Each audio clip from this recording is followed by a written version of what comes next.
अच्छी मेरी खिदमत नहीं हुई। बारह गिलास पीती थी है। हाय पी जो को न मने वो हुंदो न मुसलमान।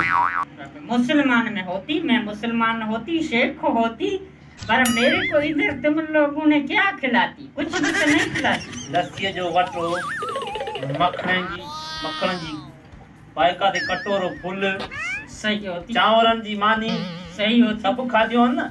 वो तो मैं खाती, पर मैं अञा भी खाती, अञा मैं खाती। यार ये अंग्रेजी डिश असी न को बनाया जानू न कोई बनाईंदा आहियूं। असां लस्सी मानी जी आहा तुन। फिर बाबा मैं जाती, मैं इधर नहीं रुकती। मैं शेख साहब और नहीं करती, इधर रुकती, हम तुम्हारी मेहमानी करती। फिर तुम जाती, मेरे लिए बकरे की बोड़ लाती। अरे कमदार बकरे की बोड़ मुंजो कमदार है या तू बदिए थी आयो इन के आने ना लीडू में उठे।